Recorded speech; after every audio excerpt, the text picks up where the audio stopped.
Olá, bom dia. Vamos à aula teórica 2 de LAP. Bem, a aula de hoje tem dois objetivos principais. Eu pretendo fazer uma apresentação inicial do paradigma ou estilo de programação funcional e uma apresentação inicial da linguagem OCaml. Pronto. Eu quero avisar que esta aula é baseada praticamente toda em fatos e definições e ainda tem pouca análise crítica. E será feito noutras aulas futuras. E já agora, ter participado na aula prática 1 facilita bastante o acompanhamento desta aula. Ok? Mas sob o paradigma de programação funcional, ok, trata-se de um estilo de programação em que os conceitos de base que são usados para pensar e escrever os programas são os três que eu aqui indico.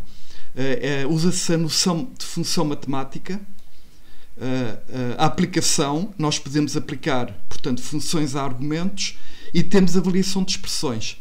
E estou a ver, isto define um estilo de programação. Com base nestes mecanismos consegue-se obter computação, processamento automático de informação.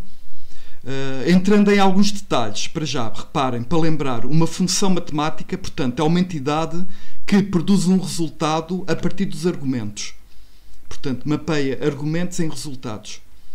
Portanto, é um conceito simples que todos nós conhecemos bem. E no paradigma de programação funcional, a computação consiste, curiosamente, na avaliação de expressões.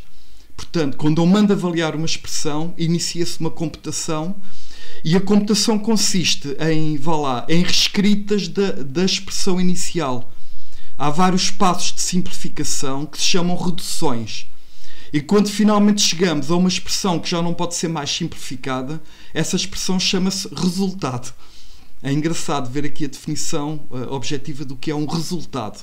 É uma expressão que já não pode ser mais simplificada e aparece no final de um processo de simplificações sucessivas. Já agora, neste paradigma, reparem, nos conceitos que foram dados aqui em cima, não aparece a noção, por exemplo, de estado, nem variáveis mutáveis, não se fala em atribuição.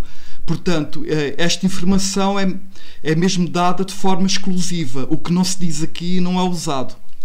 Portanto, neste paradigma de programação, a noção de estado não faz parte do paradigma. Não se usam ciclos. E reparem, atendendo a que só podemos usar estes mecanismos, então a única maneira de obter repetição num programa é através da utilização de recursão. A recursão, no fundo, é um caso particular da aplicação. Quando eu aplico dentro de uma função, eu aplico a função a mesma a argumentos, trata-se de uma chamada recursiva. Portanto, reparem, a própria repetição está escondida na aplicação. Ok. Já agora, outro aspecto curioso é que no paradigma funcional a ordem de avaliação das coisas não interessa e nem sequer está definida à partida. Claro que uma implementação particular provavelmente acaba por usar uma ordem particular, mas à partida, qualquer que seja a ordem que a implementação use, o resultado final não muda. Isso pode-se demonstrar matematicamente, pelo menos para os programas que terminem. Se um programa termina, pode-se provar, qualquer que seja a ordem de avaliação de uma expressão, sei lá, eu faço 1 mais 1, 1 mais 2 mais 3. Eu posso começar por fazer 1 mais 2 ou 2 mais 3 e o resultado é sempre o mesmo. Pronto. E já que estou a falar em avaliação de expressões, eu quero começar até por dar uns exemplos concretos, para isto não ficar muito vago. Olha, tenho aqui a função fatorial, que até foi vista na primeira aula prática, que foi a última que aconteceu. O fatorial recursivo. Pronto, não vou entrar agora em muitas explicações. E eu quero dizer uma coisa, relativamente ao processo de avaliação e à ordem de avaliação, pronto, eu disse há pouco que cada linguagem de programação geralmente faz uma escolha relativamente à ordem pela qual quer avaliar as coisas. E a escolha do OCaml é baseada numa estratégia de aplicação que se chama Call by Value. Por acaso é a mesma estratégia usada pelo Java e pelo C. É aquela regra habitual. Eu, quando quero aplicar uma função a um argumento, Primeiro o argumento tem que ser avaliado e só depois do argumento estar calculado é que eu posso aplicar a função ao argumento. Chama-se isso call by value. Eu só posso aplicar funções a argumentos que já sejam valores, que já tinham sido calculados. Pronto. Por acaso esse pormenor não é muito relevante para o primeiro exemplo, mas será relevante para o segundo exemplo. Este primeiro exemplo, reparem, o que é que acontece dentro do... o que é que a execução do OCaml faz quando está a avaliar o fatorial de 3. Reparem bem, ok, ele vai testar se o x é 3. Ele vai testar se o x é igual a 0, não é? Portanto, vai para o ramo do else e este facto de 3 é reescrito em 3 vezes fatorial de 2. Pronto, isto é um passo.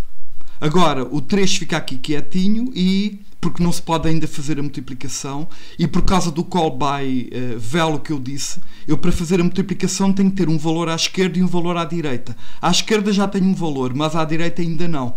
E portanto vou ter que avaliar o lado direito. E agora vou usar o fatorial novamente. Fatorial de 2 dá 2 vezes fatorial de 1. E vou por aí fora. Até chegar aqui ao caso do fatorial de 0.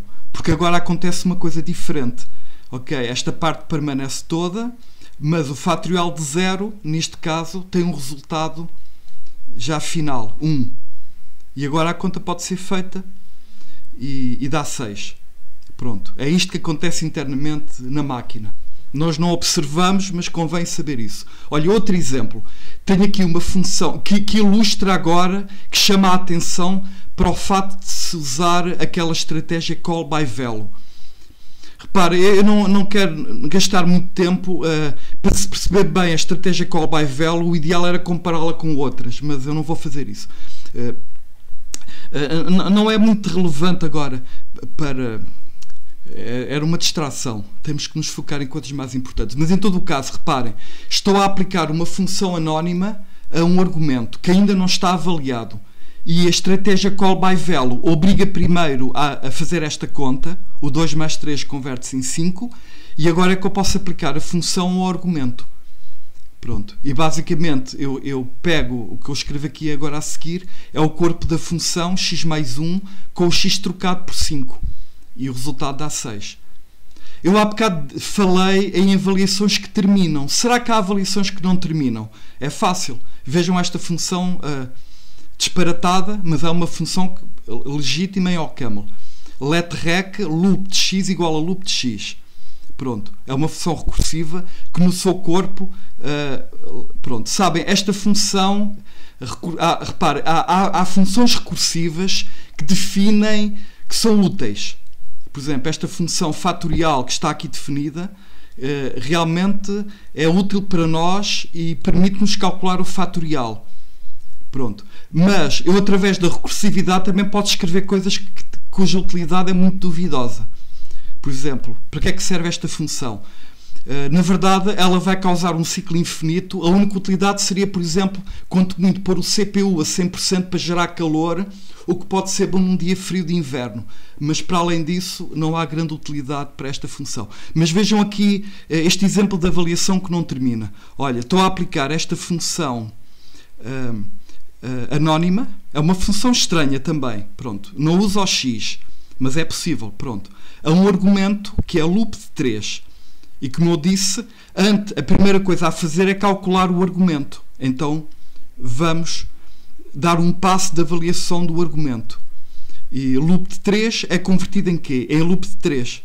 Pronto. E continuamos na mesma. Agora tem que simplificar o argumento. E não saímos daqui. Portanto, isto é uma computação que não termina. Apesar de, curiosamente, reparem bem, esta expressão matematicamente vale 5. Estão a ver? Porque a função da esquerda ignora o x. Mas a estratégia de avaliação do OCaml é tal que acaba por provocar um loop.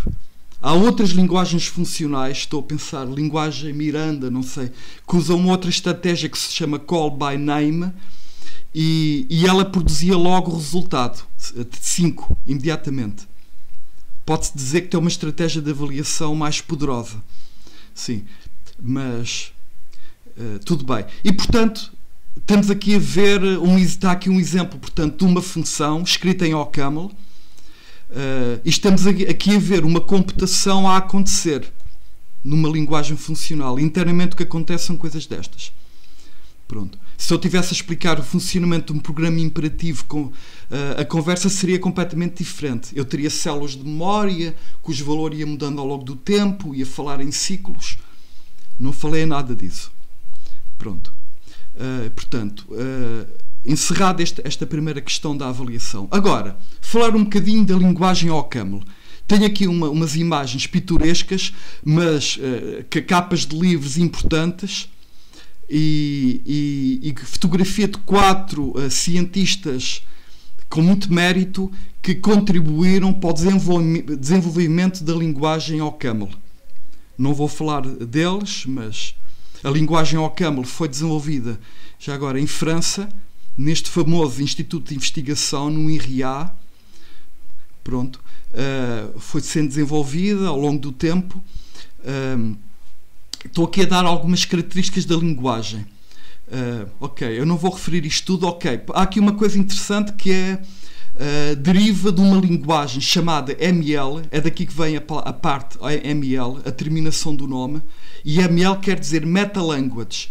Curiosamente, o ML começou por ser uma linguagem matemática que era usado num demonstrador de teoremas. Inicialmente não era uma linguagem de programação, mas houve alguém que reparou, fez a observação que esta linguagem é tão elegante, por que é que não tentamos fazer uma linguagem de programação com base nisso? Pronto. E a partir daí começaram a nascer algumas linguagens de programação funcionais, como o StandardML, o OCaml, etc. O CAML, antes de haver OCaml, havia o CAML, só CAML. Não tinha objetos. E depois acrescentaram objetos, passou a ser OCaml. Há várias linguagens que derivaram do ML. Pronto. Também há outras linguagens funcionais, como o Lisp, que não derivaram do ML. Agora, uma chamada de atenção. A linguagem OCaml é uma linguagem multiparadigma. Em OCaml é possível descrever programas que misturam o paradigma funcional, imperativo e orientado pelos objetos. Agora, nós temos um tempo muito limitado em lab para falar do paradigma funcional e, portanto, vamos usar apenas a parte funcional da linguagem. Vai ser proibido usar as outras, até porque depois era uma tentação e não pode ser. É mesmo para usar a parte funcional, vamos esquecer tudo o resto. Por exemplo, variáveis mutáveis e coisas dessas. Ciclos, vai ser proibido usar. Porque se fosse permitido, ninguém ia aprender coisas novas. Porque é demasiado tentador usar o que já se sabe. Nós vamos aprender coisas radicalmente novas, atenção. Agora, tem um sistema de tipo estático, ou seja, o compilador ou o interpretador validou o código antes do programa começar a correr, porque também há linguagens com sistemas de tipos dinâmicos, o JavaScript. Mas pronto, fica aqui esta informação. É uma linguagem com tipos estáticos. Tem os tipos básicos habituais, caracteres, inteiros, etc. E tem vários tipos de dados que podem ser derivados ou compostos. Funções, listas, tuplos. Pronto, isto são tudo entidades que têm estrutura. Tem gestão automática de memória, como o Java, mas não o C. Suporta módulos. Pronto. Há uma biblioteca padrão que não é muito grande, mas é muito útil. A maior parte das coisas necessárias estão lá na biblioteca padrão.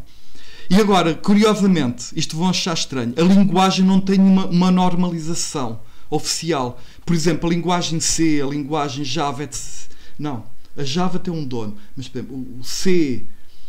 há muitas linguagens, a maioria das linguagens tem uma normalização funcional e até há institutos dedicados a essa normalização.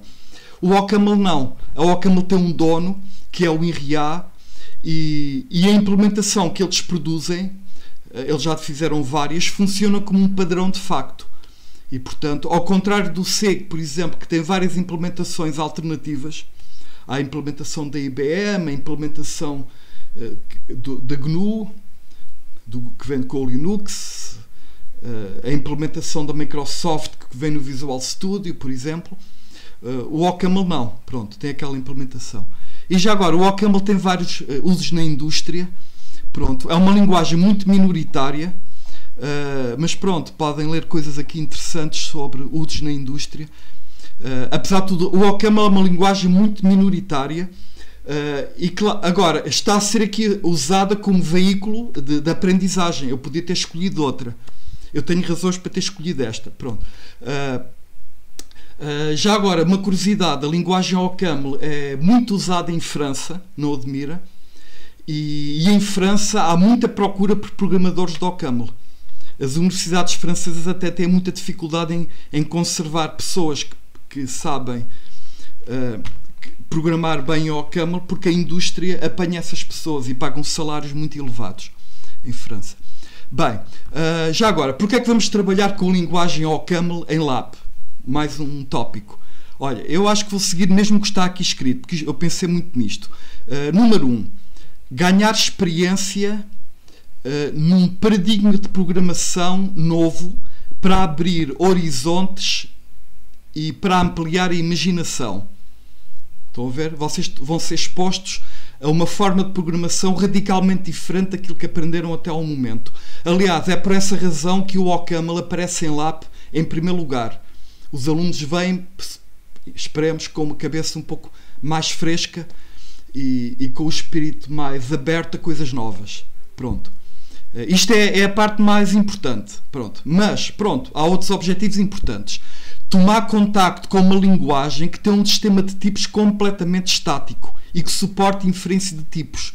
Sabem, nós gostamos de conhecer vários estilos de programação, várias linguagens, várias abordagens e, por exemplo, uma coisa muito nova aqui para vocês em OCaml é, por exemplo, a inferência de tipos. Nós não dizemos os tipos das coisas. O tipo é descoberto. É interessante saber que essa possibilidade existe. Por acaso, o Java também tem um pouco de inferência de tipos.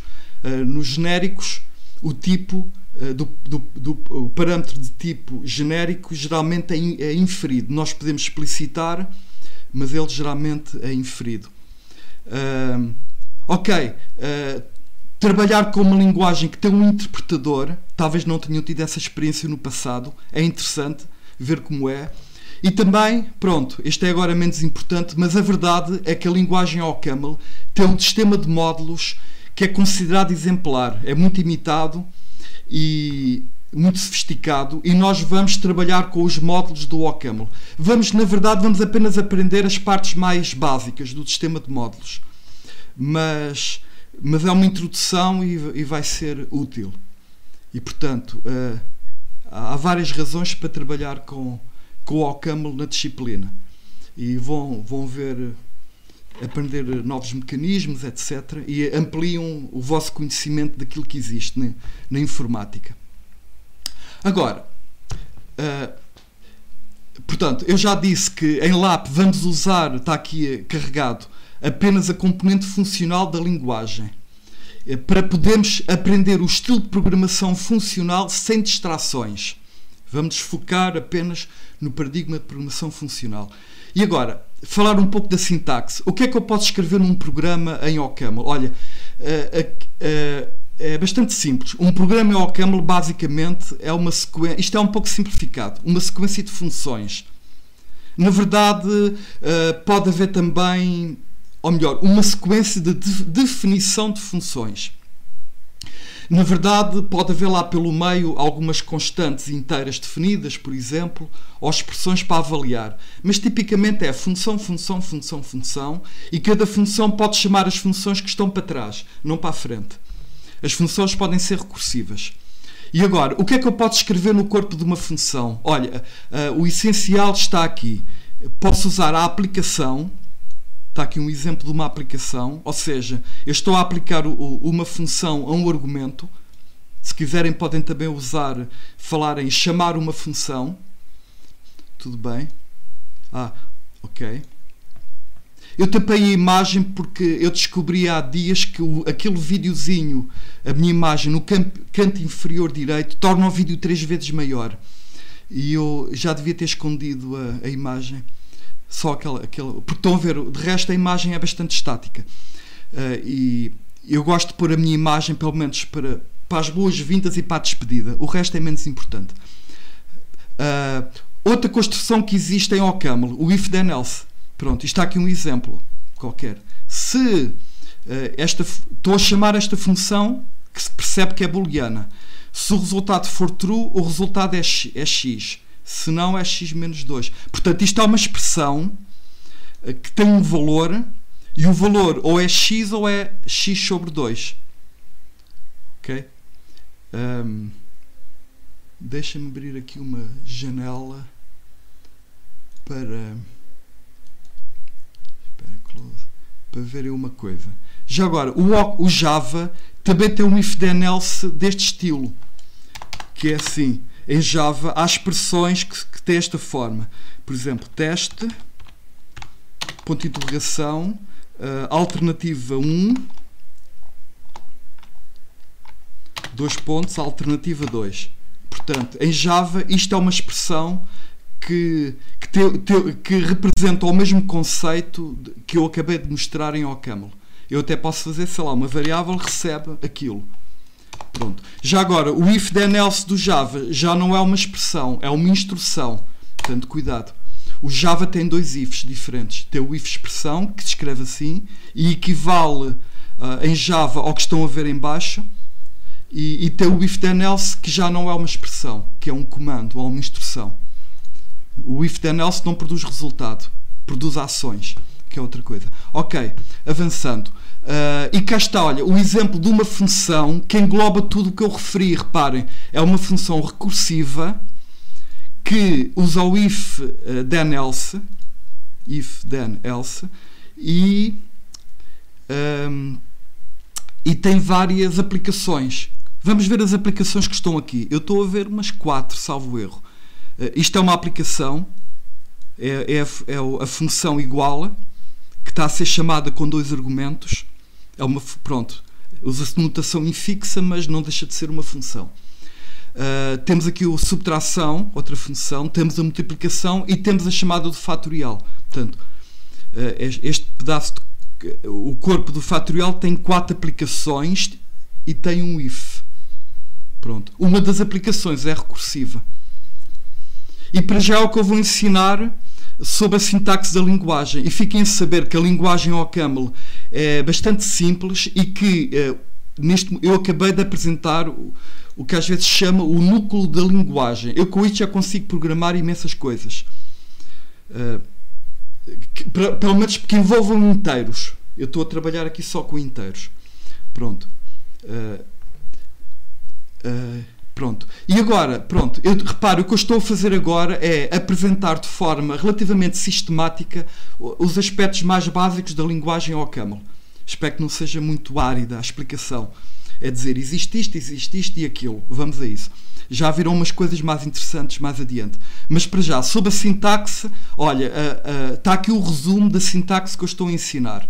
É assim que se define uma função e esta tem tudo o que nós vamos aprender nesta primeira aula. Ou pelo menos nesta parte inicial. Eu ainda vou falar de listas mais adiante. Ok, tipos de dados em OCaml. Olha, eu vou aproveitar para dizer uma coisa que me agrada muito dizer. Tentar definir o que é um tipo numa linguagem de programação. Aliás, é para isso que a cadeira Lab serve. É para falar com alguma profundidade em conceitos, dar definições completas, etc. É assim, olha, um tipo, numa linguagem de programação, caracteriza-se por ter 3 partes. Há uma parte que é muito notória, que é muito óbvia, que é, há uma coleção de valores, para começar. Por exemplo, o tipo dos inteiros, à partida, é o conjunto dos inteiros. Mas não chega. A palavra tipo representa mais do que a palavra conjunto. Um tipo, numa linguagem de programação, ainda tem um conjunto de literais. Onde é que eu tenho o editor? Ok, mandei embora aquela janela, não devia. Deixa-me abrir uma nova. Por exemplo, em OCaml há umas expressões curiosas que se escreve, por exemplo, 2, 3, 4. Sabem? Isto é uma notação especial que o OCaml reconhece, que representa o número 234. Mas esta notação é chamada a notação árabe, mas que foi inventada na Índia. E portanto isto representa o número, não é o número 234, não, eu estou a falar de um objeto sintático. Pronto. Há o número 234 no conjunto. Faz parte do conjunto dos inteiros. Mas isto que estão a ver é um literal. Portanto, é uma notação especial para representar um valor. Por acaso usamos a notação árabe. Se fosse numeração romana, não sei, era CC, tal, salvo erro era assim. Pronto. Isto é um literal em notação romana, mas nós usamos aquela. Vou pôr isto aqui de lado. E ainda, um tipo tem um conjunto de operações. E se eu pensar no tipo inteiro, estou a pensar na soma, multiplicação, etc. E agora, pronto, eu vou mostrar aqui os tipos básicos mais importantes do OCaml. Por acaso, em termos de tipos básicos, provavelmente estão todos.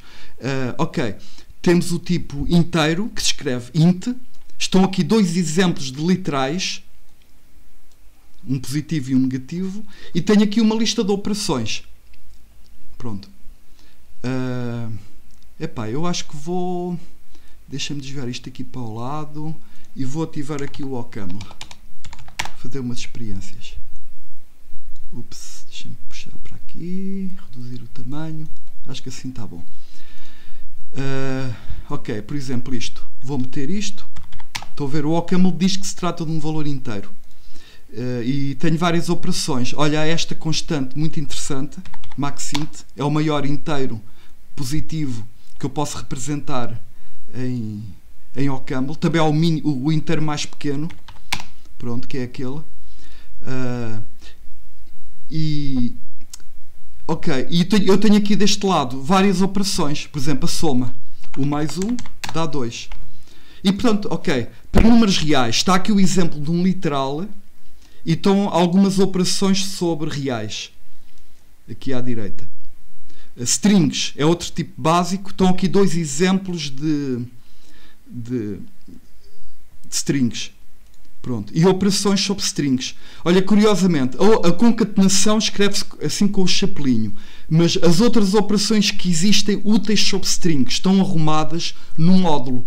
Portanto, a biblioteca do OCaml tem vários módulos que estão disponíveis para ser usados, e a única operação sobre strings que está embutida na linguagem é esta. As outras estão disponíveis, mas é na biblioteca.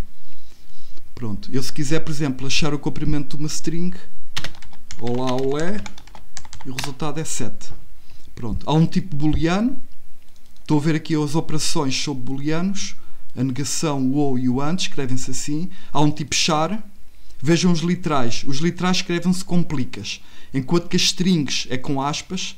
Querem ver, por exemplo, se eu escrever assim, é um char. Se eu escrever assim, é uma string. Ok. E há o tipo unit que já apareceu na aula passada, e eu não vou falar muito disto agora. Desempenha um pouco o papel do void em Java, é desempenhado em OCaml com este tipo unit. Pronto. E há aqui uma operação curiosa, ignore, porque não interessa muito, mas se eu fizer, eu acho que para já posso aumentar um pouco aqui o tamanho disto. Big, para vermos bem isto.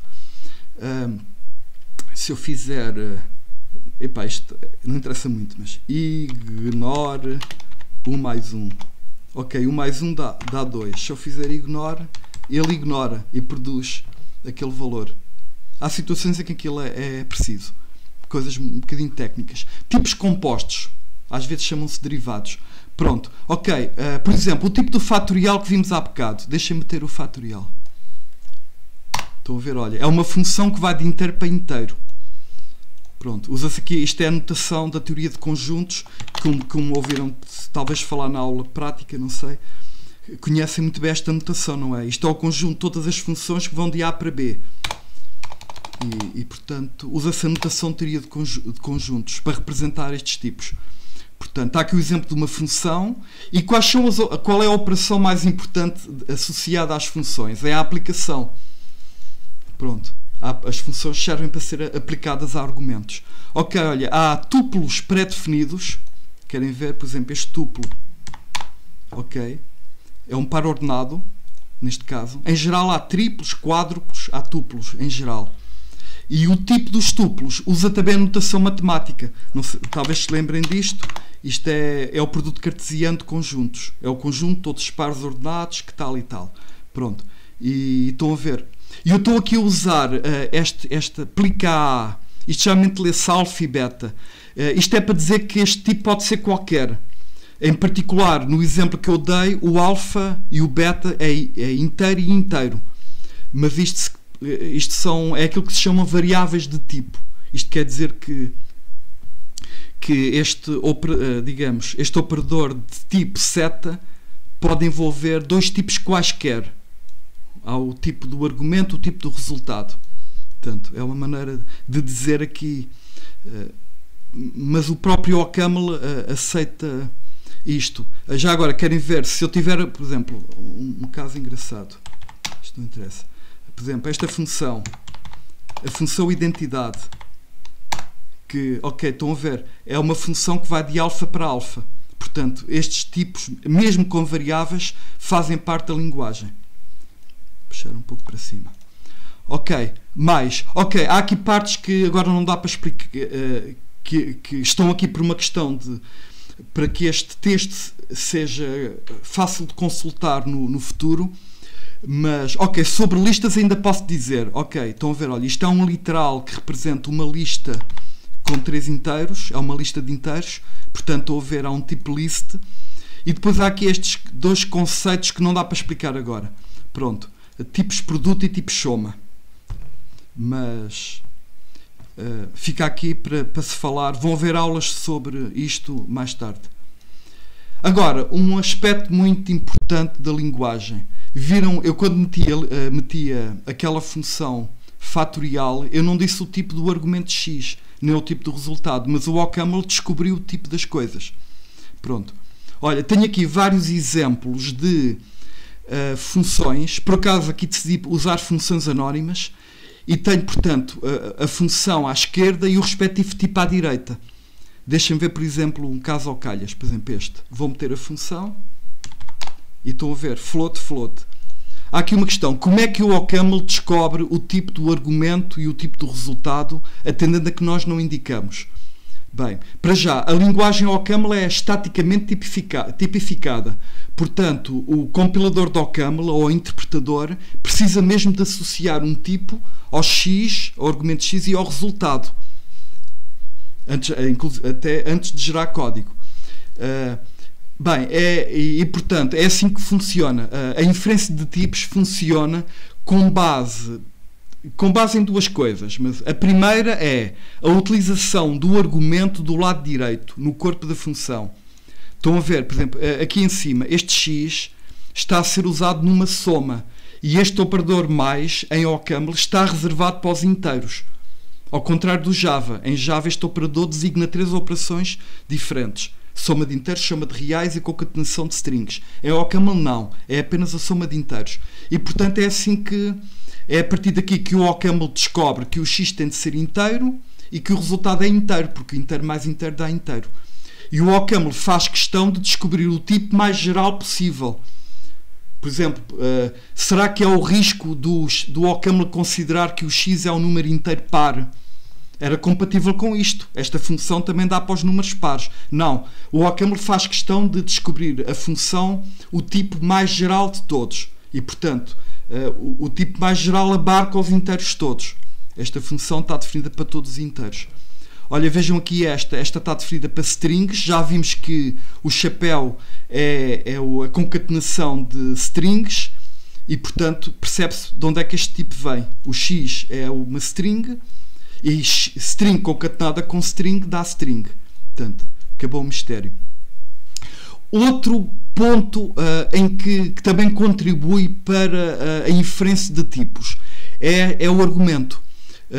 É que estão a ver, isto foi falado na aula prática, vamos ver se eu não falo tempo demais agora, não vale a pena. Mas vocês sabem que em Java e em C os argumentos das funções são nomes, diretamente. Nomes identificadores. Em OCaml podem não ser. Eu, se quiser, posso meter uma entidade estruturada como argumento. Neste caso, estou a dizer que o argumento é um par ordenado. E reparem como isto é ótimo, porque percebe-se muito bem, acho que é intuitivo, percebe-se que o argumento é um par ordenado, já vimos a sintaxe antes, e ao mesmo tempo estou a dar nome aos argumentos para usar do lado direito. Isto é perfeito. E vejam, portanto, neste caso o OCaml também usou a forma do argumento para decidir que o tipo do argumento é um par ordenado. Estão aqui a ver, aqui do lado direito. Por acaso estes parentes não eram precisos, mas ninguém nos proíbe de pôr ocasionalmente uns parentes para destacar e melhorar a legibilidade de alguma coisa. Mas estão a ver, aqui está, portanto, esta função tem como argumento um par inteiro, vírgula inteiro, um par ordenado com dois inteiros, ou seja, um membro do produto cartesiano inteiro vezes inteiro, e o resultado é inteiro. Pronto. E agora, pronto, casos que foram vistos, eu penso que este caso até foi visto agora na aula teórica. É um caso em que a utilização do x e do y do lado direito acaba por não impor nenhum tipo particular aos argumentos, ou pelo menos ao x e ao y, que são partes daquele argumento. E estão a ver, e sai aqui uma função que aceita argumentos de vários tipos. Estão a ver o tipo. O tipo desta função, tão simples, é esta coisa tão sofisticada, que envolve até variáveis de tipo. Ele aceita argumentos de vários tipos. E pronto. Agora, temos aqui uma função que tem dois argumentos. Reparem bem, quando uma função tem dois argumentos, nós escrevemos os argumentos assim separados. Temos que usar nomes diferentes, porque senão dava erro. E pronto, esta função, o que é que ela faz? Olha, esta função está a construir um par ordenado. Recebe as duas componentes como argumento e a partir das duas componentes está a construir aquele par ordenado. E além disso, é uma função que aceita argumentos de vários tipos. Vejam o tipo da função. Tem aqui um alfa, é o tipo do primeiro argumento, um beta, o tipo do segundo argumento, e alfa vezes beta é o tipo do resultado. Pronto, é assim que se deve ler. Olha, uma coisa que podem fixar é assim, em OCaml, uma função com dois argumentos, o tipo da função tem duas setas. É assim. Olha, aqui em baixo, esta função tem três argumentos, o tipo tem três setas. E pronto. E se quiserem, podem ver isto como uma regra da linguagem. É uma maneira de escrever, se quiserem. Por acaso, há uma razão profunda para ser assim que irá ser explicado noutra aula. Talvez daqui a 2 semanas, uma semana ou 2, aparecerá uma razão que nos vai perceber que esta seta até tem alguma lógica. Bem, a última seta tem lógica, separa os argumentos do resultado, e estamos habituados. As funções da A para B, pronto. Esta aqui poderá causar um pouco de estranheza. Ok, aqui um pouco, deixem-me desviar aqui a janela para se ver bem. Agora, um pouco de nomenclatura é assim, em OCaml e até em geral costumam-se chamar monomórficas estas funções mais simples em termos de tipo, cujo tipo não envolve variáveis de tipo. Portanto, são funções que têm argumentos e resultados de tipos fixos. São funções monomórficas. Funções que aceitam argumentos ou que têm resultados de vários tipos, são polimórficas. Portanto, nos exemplos que eu dei, as primeiras 4 funções são monomórficas. Olhando para os tipos, não há ali nenhum alfa nem nenhum beta. As 3 últimas são polimórficas. Pronto, envolvem variáveis de tipo. Os tipos envolvem. Pronto. E, portanto, o programador não... Agora, uma coisa importante. O programador, quando escreve uma função, geralmente na cabeça tem uma intenção. Ele pretende... por exemplo, quando escrevi o fatorial, há bocado, eu estava a pensar numa função que recebia um inteiro e produzia um inteiro. Pronto. Ora, eu em OCaml, eu introduzo... Onde é que está a função? Está aqui. Eu introduzi a função e eu geralmente, quando introduzo a função, gosto muito de olhar para o tipo dela, para confirmar. Porque se o tipo não fosse de inteiro para inteiro, eu percebia que tinha errado. É uma espécie de confirmação. Não completa, mas uma espécie também de prova dos novos. Eu olho para o tipo e confiro. Será que isto é mesmo o tipo que eu estava à espera? Ainda sobre esta questão da inferência de tipos. Reparem bem, para haver inferência de tipos, é por este motivo, por causa da inferência de tipos, que este operador mais teve que ficar com um significado único, porque senão não era possível fazer inferência de tipos. Acontece que realmente em OCaml não existe, o OCaml não suporta o conceito de sobreposição. Isto é um conceito das linguagens de programação, que em inglês se diz overloading. Pronto. Nós falamos em sobreposição, uma linguagem suporta sobreposição ou overloading quando podemos definir uma entidade, quando podemos ter um nome que representa várias entidades ao mesmo tempo. Digamos, há ali uma certa sobreposição de significados. Por trás daquele nome há vários significados sobrepostos. Pronto. E como é que sabemos qual é o significado que está a ser usado em cada momento? É através dos argumentos. Sabem, eu em Java sei que, por exemplo, que aqui estou a usar a concatenação de strings. Porquê? Porque os argumentos são strings. É o contexto de utilização do operador, neste caso, que nos diz qual é qual é a leitura que se deve fazer do operador. Já agora, querem ver, em OCaml isto dá erro de tipo. Ele queixa-se. Eu estava à espera de inteiros e você passou uma string. Pronto. Ele ficou de cabeça perdida. E portanto é assim, em OCaml não há overloading. O Java tem muito overloading. E nós até podemos definir, dentro de uma classe, podemos definir N métodos, todos com o mesmo nome. Desde que haja variação no tipo dos argumentos, está tudo bem.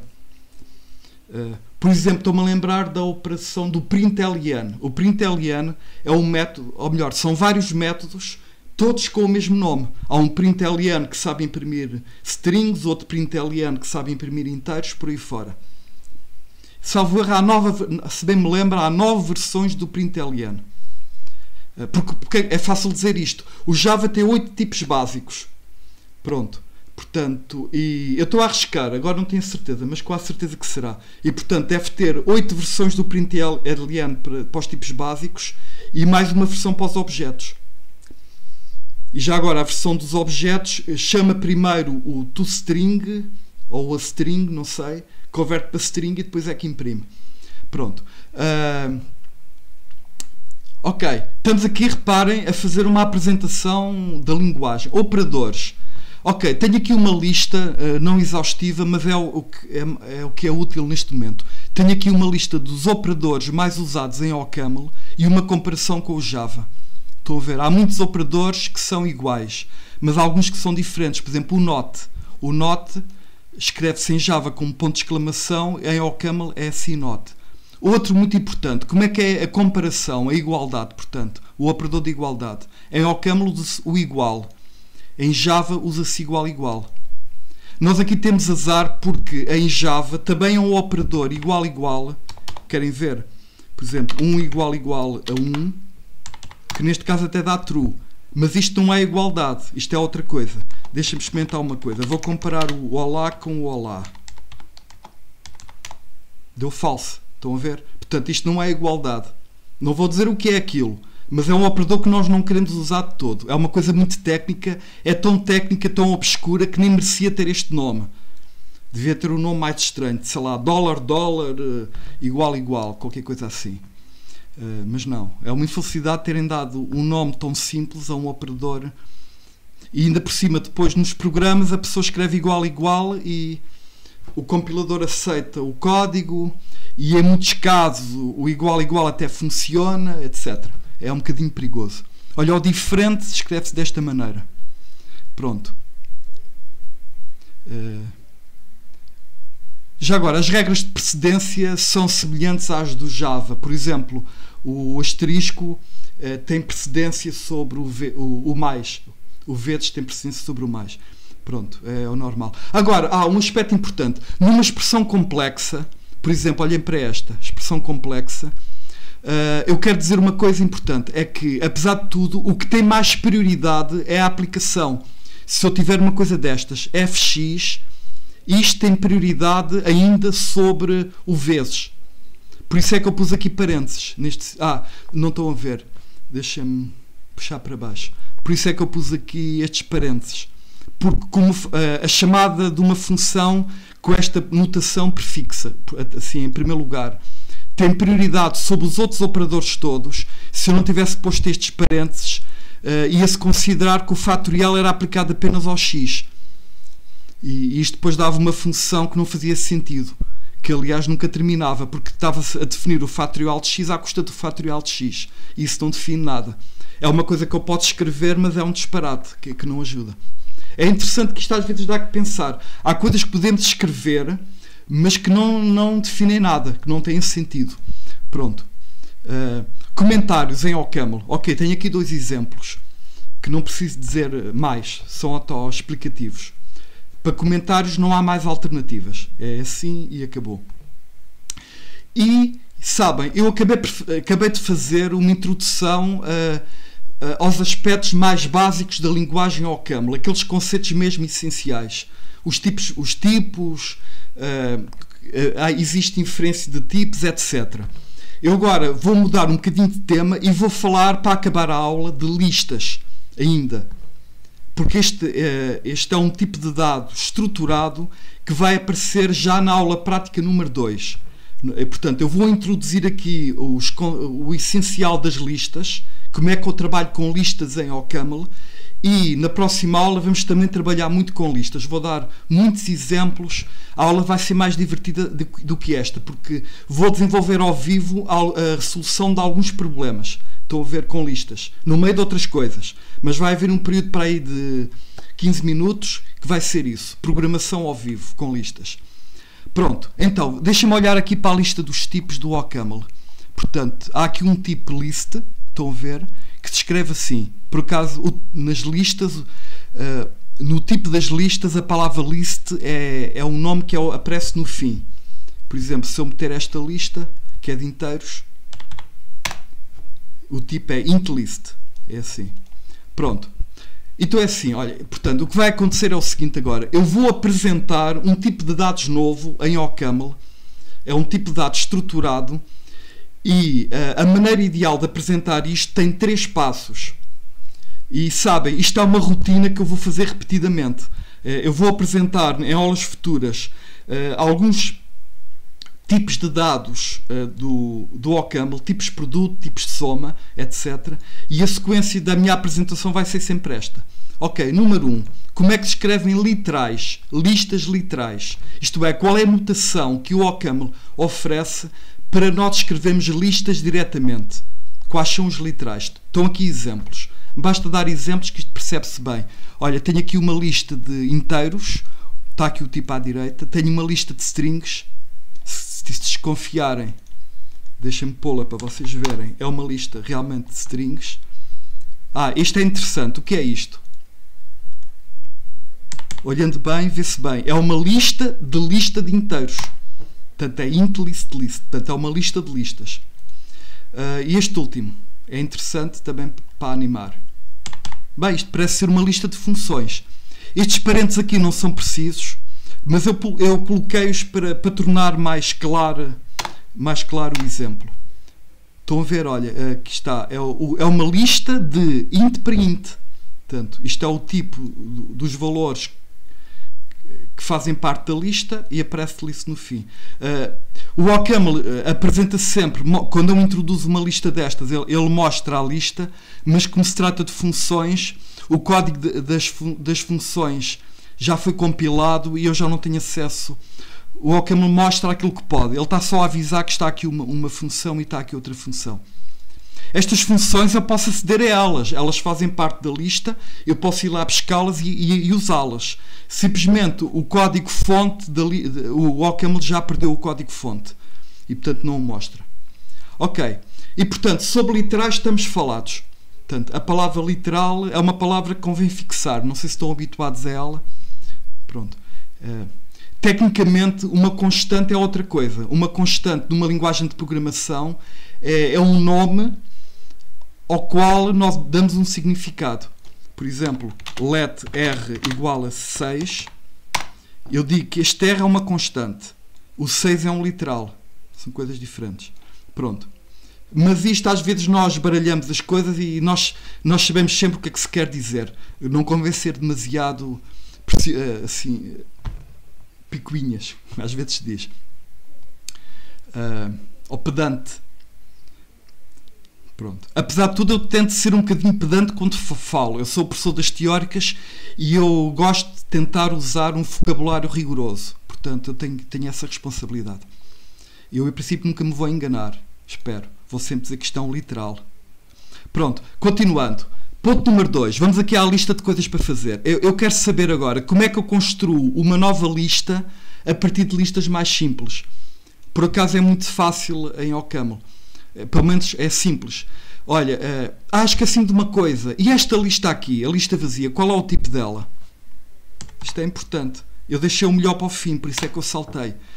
Curiosamente, a lista vazia é uma lista, é um valor, mas é um valor polimórfico, porque é uma lista que tem o tipo, é uma lista de alfas. Eu posso, portanto, eu posso olhar para esta lista e dizer, olha, isto é uma lista de inteiros. Posso, é correto. Mas também posso dizer, é uma lista de reais, é uma lista de strings. Tudo bem. Relativamente ao vazio, eu posso dizer tudo o que eu quiser. Por exemplo, eu posso dizer, todos os elefantes que estão aqui nesta sala são cor-de-rosa. É uma afirmação verdadeira. E se eu disser que são azuis, também continua a ser verdadeiro, porque não há nenhum. Pronto. Relativamente ao conjunto vazio, tudo é verdade. Sim. Aliás, a demonstração, lembram-se da matemática, a demonstração por absurdo ou contradição baseia-se nisso. Se eu conseguir provar uma coisa e o seu contrário, concluo que estou a falar do conjunto vazio. Não há elementos. Portanto, se os elefantes forem azuis e cor-de-rosa, é porque não há elefantes. Estou a falar da cor completa, não estou a falar em riscas como as zebras. Pronto, já estou a... Ok, vamos lá. Ok, é assim. Este operador, 4 pontos, eu costumo chamar isto de 4 pontos, mas é um operador que permite construir uma lista nova a partir de listas mais... Ou melhor, mais simples do que isso. A partir do... Vou dar um exemplo. Olha, este operador permite, a partir de um valor e de uma lista, cria uma nova lista que tem aquele valor à cabeça. Portanto, é uma operação mesmo muito básica. Digamos, é para acrescentar, é uma linguagem um pouco rigorosa, acrescentar um valor à cabeça da lista. É pouco rigorosa porque nós devemos imaginar que é criada mesmo uma lista nova. Sim. Internamente, por acaso, o OCaml partilha a memória. Ele vai reutilizar aquela lista. Não vai duplicar. Mas conceptualmente é uma lista nova. Pronto. Nós não pensamos aqui em partilha de coisas. E, portanto, é o operador... costuma dizer que é o construtor das listas, mas para os amigos não se diz construtor, diz cons. Pronto. E, portanto, costumamos chamar cons. É o operador cons. E, reparem, com base no cons, eu consigo, a partir de uma lista, consigo sempre criar uma lista maior com mais elementos. E se eu partir da lista vazia, por isso é que a lista vazia está aqui na lista dos construtores. A verdade é que eu, a partir da lista vazia, usando o cons, consigo construir qualquer lista. E, portanto, esta é a matéria-prima que me permite construir listas novas. Vejam aqui mais exemplos. Olha, este é engraçado. A partir da lista vazia, acrescento o 3 à cabeça, depois o 2 e o 1, e obtenho a lista 1, 2, 3. Pronto, estou a construir a lista, e aqui estou... Aqui estou a usar um literal, aqui não estou a usar um literal, aqui estou a construí-la, usando o cons a partir da lista vazia. Olha, este exemplo é curioso. Estou a criar uma lista nova em que, reparem bem, a ideia é colocar este valor, o 2, dentro da lista. E, portanto, eu estou a acrescentar a lista vazia dentro da lista vazia, e fica assim. Este é o único caso, ou um caso raro. Estou a ver, em geral, ter a lista à esquerda e a lista à direita não funciona. Este operador não tem nenhuma simetria. O primeiro argumento é sempre, digamos, mais fraquinho do que o segundo. O segundo é uma lista. O primeiro argumento é sempre um valor que pode ser guardado na lista. O único caso em que eu posso ter lista à esquerda e à direita, ou dos poucos casos, é este. Assim. Estou a pôr uma... Pronto, está aquilo. Claro, isto dá erro. Querem ver a confirmação? Se eu tentar meter, ele dá erro. Porque o cons funciona. Isto é outro disparate que eu estou aqui a fazer. Eu só posso aplicar o cons com uma lista à direita. E, portanto, isto dá erro de tipo. Agora, isto é válido. Ok. eu tenho aqui, à esquerda tenho uma lista, à direita tenho uma lista de listas. Portanto, funciona. Portanto, o da esquerda, hierarquicamente, o da esquerda está sempre um nível abaixo do da direita. Sim. Em termos de... hierarquicamente, no sentido da complexidade do tipo. E uma coisa que eu me esqueci de dizer há bocadinho é que a palavra homogéneas. Porque estas listas, reparem, se o tipo é tipo alpha list, isto quer dizer que todos os elementos da lista têm que ter o mesmo tipo. Eu não posso misturar numa lista, querem ver? Não posso misturar, por exemplo, um inteiro com um real. Dá erro de tipo. Pronto. Inteiros só com inteiros. Assim dá. Ok. E, portanto, o ponto 2 já está feito. Como construir novas listas. A partir de agora eu já sou capaz até de inventar novas funções. Sei lá, olha, por exemplo, uma função que me veio agora à cabeça, meio estranha. Uma função chamada z, que dado um valor x, cria uma lista nova que tem o x à cabeça 2 vezes. Estou a usar o cons e acrescenta isto à lista 1, 2, 3. Ok, é a coisa mais bizarra que agora me vê. Pronto, defini uma função que, reparem bem, recebe um inteiro, x, e produz uma lista de inteiros. Como é que o OCaml percebeu que o x é inteiro? Por causa do cons. Se isto é uma lista de inteiros, então à esquerda temos que ter um inteiro simples. E pronto, já agora vou aplicar o z ao número 8. E obtenho 8, 8, 1, 2, 3. Uma coisa que eu também não disse é que o operador 4 pontos, o cons, é associativo à direita. Portanto, eu não pus parênteses. Se fosse associativo à esquerda, isto não fazia sentido. Porque ficava x concatenado com x, que só dá, no caso, praticamente da lista vazia. Deixa-me pensar uma coisa. Está bem. Ok. E para acabar, esta é a parte mais complicada. E a última coisa da aula de hoje é, dado uma lista, como é que eu consigo analisar a lista, observar o conteúdo dela e, porventura, até extrair partes. Extrair metade, coisas dessas. Pronto. Este mecanismo é que é mais difícil de explicar, porque isto é trivial. Aliás, eu demorei muito tempo a explicar isto, mas isto, qualquer pessoa a ler isto percebe isto num minuto. Pronto, estranha-se aqui, mas mais um minuto. Esta parte é que é mais difícil de explicar. Até porque a explicação não pode ser construtiva. Enquanto eu aqui falo num operador que permite construir uma lista nova a partir de elementos, nós aqui não temos nenhuma operação assim direta para desconstruir. Ou melhor, ela aparece implícita no meio de uma sintaxe complexa. Ok, eu para explicar isto vou usar um exemplo. Imagina que eu quero programar uma função chamada len para calcular o comprimento de uma lista. Pronto. Eu quero que olhem para esta função e que tentem perceber como ela funciona. Eu vou explicar várias coisas. Vou explicar a construção match. Vou explicar o que é mais ou menos o que é um padrão, mais ou menos porque isto depois será alvo de uma discussão detalhada no futuro. Mas isto lê-se assim, portanto, a explicação aqui é diferente da outra. Estou a explicar um exemplo já feito, a ensinar a ler. Isto não se explica com base em operadores. Ok, há aqui esta construção match, portanto, esta função tem como argumento uma lista. É a minha intenção. Por isso é que eu escrevi L. Pronto. E agora, eu uso esta expressão match, que vai olhar para a lista que eu passei olha para o argumento que foi recebido pela função e vai fazer uma análise de casos. Isto faz lembrar um pouco o switch do Java, só que é um switch super vitaminado, muito mais poderoso. Em todo o caso, neste caso temos dois casos. Temos o caso da lista vazia, é assim que isto se lê, e se a lista for vazia, eu digo o comprimento é 0. Faz sentido, não é? E agora, isto é pronto, esta sintaxe, isto é uma sintaxe especial do OCaml que representa aquilo que se chama um padrão. Mas eu não vou explicar muito isso agora. Só vos digo que esta sintaxe representa, devido às convenções do OCaml, representa uma lista não vazia.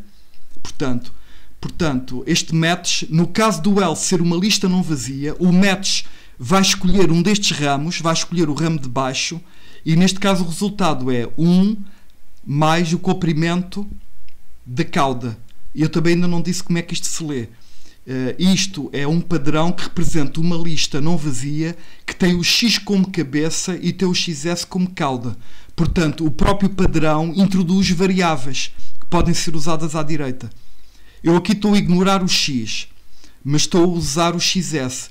E o XS representa aquilo que se chama a cauda da lista. O que é a cauda da lista? De uma lista é o que se obtém eliminando a cabeça, o primeiro elemento. Portanto, acho que esta função faz sentido, não é? Reparem, o que está aqui a ser dito é qual o comprimento de uma lista. Se for a lista vazia, o comprimento é 0. Se for uma lista não vazia, o comprimento é 1 mais o comprimento da cauda. É uma verdade quase de lá para Alice, não é?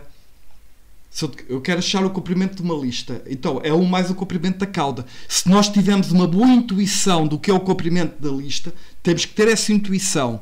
Mas qualquer programador tem que ter uma intuição do que está a programar. Com base nessa intuição, o que eu disse é uma verdade.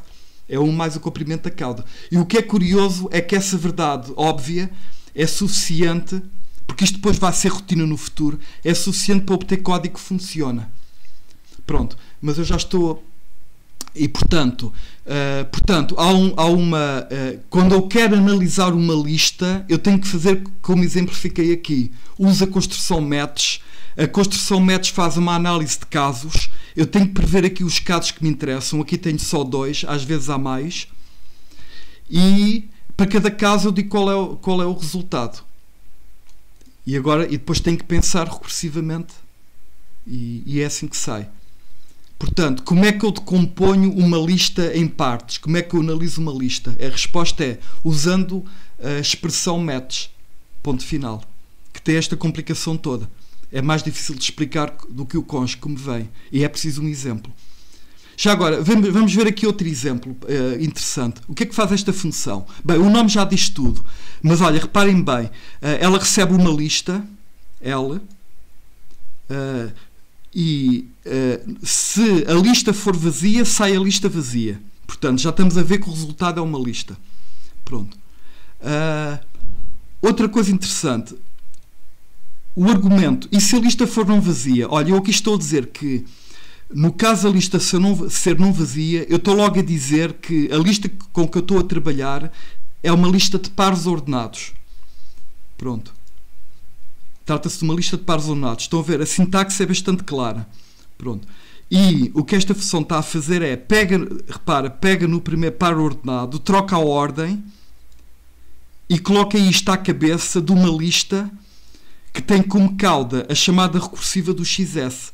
Basicamente, o que esta função faz é, pega numa lista de pares ordenados e produz uma lista com igual comprimento em que os pares ordenados foram todos, vá lá, invertidos. Trocou-se a ordem. E pronto, já agora, já que estamos aqui, vou meter a função. Estão a ver, a função recebe um alfa, uma lista de alfa vezes beta e produz uma lista de beta vezes alfa. E se eu fizer swap pairs, por exemplo, vou pôr a lista de, por exemplo, olá, um par, outro par. O outro par tem que ter o mesmo tipo, atenção. Por exemplo, 6, olé. Pronto. Espero não me enganar, vou meter, e cá está, estou a ver o resultado, é uma lista com o mesmo comprimento, os pares permanecem só que invertidos, o 1 olá passou ao olá 1 e o 6 olé passou ao olé 6. Pronto. Mas pronto, são exemplos e é com estes ingredientes que nós programamos tudo sobre listas. A partir de agora já se podem fazer imensos programas, só que esta explicação é incompleta porque a estratégia de raciocínio tem que ser explicada com exemplos mais complicados. E pronto. E eu acho que até me prolonguei um pouco demais aqui nesta explicação. Já disse tudo o que queria e vou terminar a aula. Pronto. Muito obrigado. Está bem?